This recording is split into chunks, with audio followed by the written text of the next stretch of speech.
بسم اللہ الرحمن الرحیم۔ سب سے پہلے درود و سلام محمد وآل محمد پر صلی اللہ علیہ وآلہ وسلم۔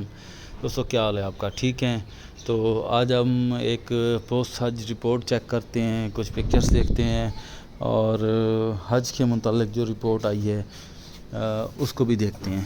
تو یہ بتایا گیا ہے کہ تقریباً 1.83 ملین لیگل حجاج مشاعر میں موجود تھے۔ لیگل سے مراد جنہوں نے حج کی تصریح لی ہوئی تھی یا ویزا لیا ہوا تھا، اس کے علاوہ اللیگل بھی آ جاتے ہوتے ہیں۔ سعودی گورنمنٹ کوشش تو بہت کرتی ہے کہ اللیگل کو روکا جائے اور جو لیگل حجاج ہیں ان کو ان کا حق ملے اور صحیح سہولیات دے سکیں۔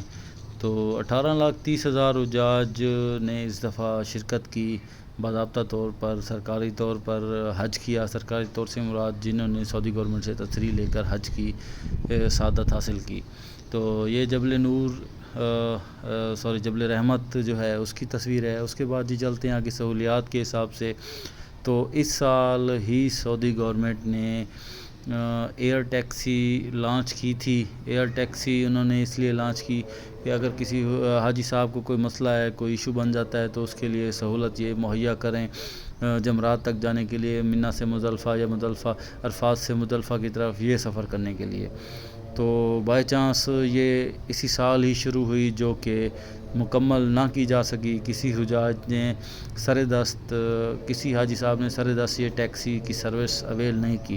یہ کیونکہ نسک کارڈ کا اور یہ ٹیکسی کا اور یہ سلسلہ اس سال شروع ہوا ہے تو یہ ود ان فیوچر زیادہ بہتر کیا جائے گا۔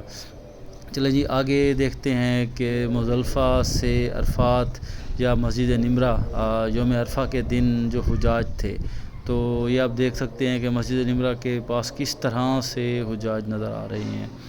تو کس حد تک حجاج تھے۔ اب 18-30 لاکھ حجاج آئے ہوئے ہوں، سب کی کوشش ہوتی ہے کہ ہم مسجد نمرہ کے پاس ہی بیٹھ کر نوافل ادا کریں یا حج کا خطبہ سنیں اور حج کی ضروری نمازیں جو ظہرین کٹھی ادا کی جاتی ہے تو وہ ادا کریں۔ تو سبھی مسلمان کی یہی کوشش ہوتی ہے۔ اللہ تعالیٰ ہم کو اور آپ کو بھی موقع دے۔ مجھے پچھلی دفعہ تو موقع ملا تھا مسجد نمرہ میں نماز ادا کرنے کا، اس دفعہ مسجد نمرہ تو نہیں لیکن میدان عرفات میں موجود تھا۔ الحمدللہ حج بھی ہو گیا ہے۔ چلیں جی آگے دیکھتے ہیں۔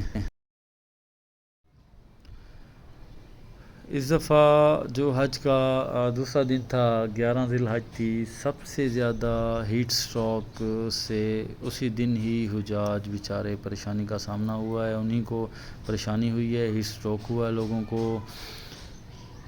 تقریباً یہ کہا جاتا ہے کہ 1300 سے 1500 کے قریب حجاج ہیٹ سٹروک سے وفات پا گئے ہیں، شہید ہوئے ہیں، اور ان میں سے تقریباً 25 حجاج کرام کو ہی صرف سعودی گورنمنٹ ہیٹ سٹروک کے دوران ریسکیو کر سکی ہے، کیونکہ انہوں نے پالیسی یہ رکھی ہوئی تھی کہ ریسکیو پالیسی صرف ہارٹ اٹیک کے لیے تھی۔ چلیں آگے دیکھتے ہیں۔ ساتھ ہی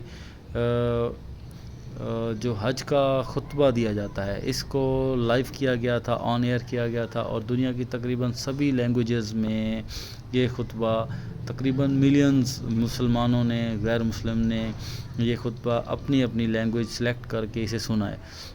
تو سعودی گورنمنٹ نے ایک لنک کریٹ کر دیا تھا، ویسے ان کی اپنی ویب سائٹ پہ بھی موجود تھا۔ آپ نے وہ خطبہ جس لینگویج میں لائیو سننا تھا وہ اس ٹائم موجود تھا، ریڈیو پر موجود تھا، جو ایف ایم لوکلی میڈ ہوتا ہے اس پہ موجود تھا، ویب سائٹ پہ موجود تھا، تو اب بھی یہ سوشل میڈیا پہ بھی اور انٹرنیٹ پر موجود ہے۔ تو اس کے ساتھ ہی نیکسٹ جو ہوتا ہے، یہ حجاج اب کپڑوں میں آ چکے۔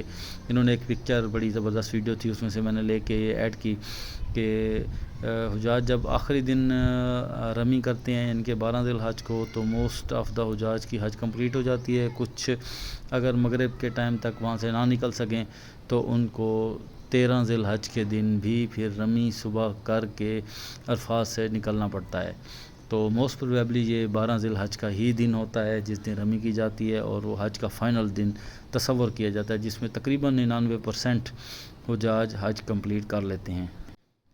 اور اس کے علاوہ دوسرے تناظر میں ہم دیکھیں تو جہاں حج منائی جا رہی تھی، حج کی جا رہی تھی، تو باقی ایشیا کے دیگر ممالک میں مین وائل 10 ذی الحج کو جس دن رمی جمرات کی جاتی ہے، جس دن مینا میں آیا جاتا ہے، جس دن قربانی کی جاتی ہے، جس دن سر منڈوایا جاتا ہے، احرام سے باہر آیا جاتا ہے، وہ 10 ذی الحج کا دن ہوتا ہے، اور اس دن باقی ایشیا میں عید الاضحیٰ کا دن ہوتا ہے۔ لوگ ویسے ہی سنت ابراہیمی پر عمل کرتے ہوئے قربانی کی سعادت سے سرشار ہوتے ہیں اور اللہ کے حضور جانور کی قربانی پیش کرتے ہیں۔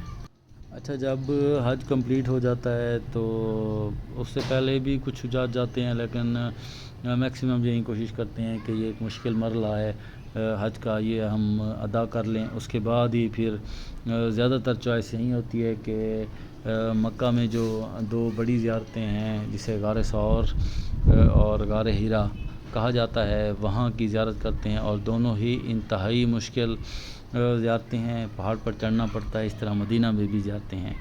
تو اس کے علاوہ ساتھ ہی ایک یہ پکچر میں میں نے یہ دکھایا ہے کہ یہ سعودی گورنمنٹ جب حج کا پروسیس شروع ہوا تھا تو انہوں نے فیلڈ وزٹ کی تھی۔ فیلڈ وزٹ سے مراد مینا مزدلفہ عرفات کے جو خیمے ہیں ان کا احوال، اور باقی جتنے ورکرز ہیں یا جتنے مکتب کے معلم ہیں ان سے سارا حال وال کر کے اس پورے کے پورے آپریشن کو روٹین میں مناسب چلانے کے لیے تگ و دو کی گئی تھی۔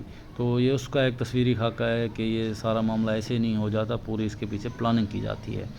اور ساتھ میں ایک تھوڑا سا بتایا ہے کہ اس دفعہ جو حج کے ٹائم جس کے لیے ایمبولینس بھی مخصوص طور پر اویلیبل ہوتی ہے، تو وہ کارڈیک اٹیک، تو یہاں تقریباً 24 لوگوں کو اوپن ہارٹ سرجری کی گئی 2024 کے حج میں، 24 لوگوں کی اوپن ہارٹ سرجری۔ تو یہ جتنا بھی پروسیس حج کے دوران میڈیکل فیسلٹی دی جاتی ہے سعودی گورنمنٹ کی طرف سے، تو یہ فری ہوتی ہے، چاہے یہ جتنا بڑا بھی ایشو ہو تو یہ فری ہے۔ تو جہاں پاکستان کی بات کرتے ہیں تو یہ ہمارے جیکٹ میں ڈائریکٹر معاونین ڈی آئی جی صاحب ہیں، یہ ان معلم کے ساتھ اور پاکستانی گورنمنٹ مل کر مکتب کی جو مشاعر کے دن ہیں، مینا مزدلفہ عرفات کے مین 5 دن حج کے، وہ اور باقی بلڈنگز وغیرہ کی صورتحال کے متعلق بریفنگ لے رہے ہیں اور ایک میٹنگ کر رہے ہیں کہ ان ایام کو کس طرح سے گزارا جائے گا، اور ان ایام کے لیے کیا کیا تیاریاں کی گئی ہیں، کیا کیا ارینجمنٹس ہیں، ہوٹلز ہیں، پھر ٹرانسپورٹ ہے، فوڈ ہے، مختلف آسپیکٹس ہیں جو حجاج کے ہیں۔ تو ساتھ ہی دوسری چیز یہ کہ ہے سعودی گورنمنٹ نے بھی اور پاکستانی گورنمنٹ نے بھی حجاج کو سوشل میڈیا ریومرز جو تھے ان کو ایوائڈ کرنے کی بھی نصیحت کی تھی، کہ کافی ساری خبریں کچھ ٹھیک تھی، کافی ساری ٹھیک نہیں بھی تھی، جو غلط تھی حجاج کو پریشان کرنے کے لیے وہ پھیلائی جا رہی تھی۔ تو ان کے لیے ایک الرٹ جاری کیا گیا تھا کہ حجاج ان کی طرف توجہ نہ دیں اور اپنی حج کی طرف توجہ دے کر حج کا عمل ہی مکمل کرتے رہیں، اور کسی قسم کے مسئلے سے نہ خود دوچار ہوں نہ دوسروں کو دوچار کریں۔ اور اس میں سب سے ایک اہم بات جو تھی، آرٹیفیشل انٹیلیجنس میڈیکل فیسلٹی بھی لانچ کی گئی، کہ روبوٹک ٹائپ جسے کہا جائے، انہوں نے اپنے میڈیکل سینٹر میں ابھی تک یہ اس طرح کی پالیسی رکھی کہ حاجی صاحب سامنے آئیں اور اس کو بتائیں، اور یہ اپنا آرٹیفیشل انٹیلیجنس کے تحت، اس کے پروگرامنگ کے تحت علاج کرنا شروع کر دے۔ تو یہ اس کا ایک تصویری خاکہ ہے۔ آرٹیفیشل انٹیلیجنس تقریباً جو اگر سوشل میڈیا سے کنیکٹڈ ہے تو اس کو کم سے کم آرٹیفیشل انٹیلیجنس کا ضرور پتہ ہے۔ اگر کسی کو آرٹیفیشل انٹیلیجنس کا پتہ نہیں تو مجھ سے کمنٹ میں پوچھ سکتا ہے۔ چلیں جی، ساتھ ہی ہم دیکھتے ہیں کہ جیسے ہی یہ سارا پروسیس کمپلیٹ ہوا، پاکستانی حجاج کچھ پہلے مدینہ سے ہو کے آئے تھے اور باقی حج کے بعد پھر مدینہ چلے گئے، اور مدینہ سے پھر ان کا پاکستان ڈپارچر شروع ہو گیا۔ تو یہ ایک تصویر دکھائی گئی مسجد نبوی کی، جس میں حجاج نماز کے بعد دعا گو ہو رہے ہیں، اور انہی کے ساتھ ہی ان کی ڈپارچر بھی شروع ہوا۔ اور ساتھ ایک بات اور بھی کہ ہمارے پی ایم صاحب جو تھے انہوں نے بھی جو حجاج بیچارے پاکستانی حجاج مشاعر کے دنوں میں شہید ہوئے، اللہ کو پیارے ہو گئے، تو ان کی فیملیز کو بھی انہوں نے کنڈولنس کی۔ ابھی تک کے لیے اتنا ہی، خدا حافظ۔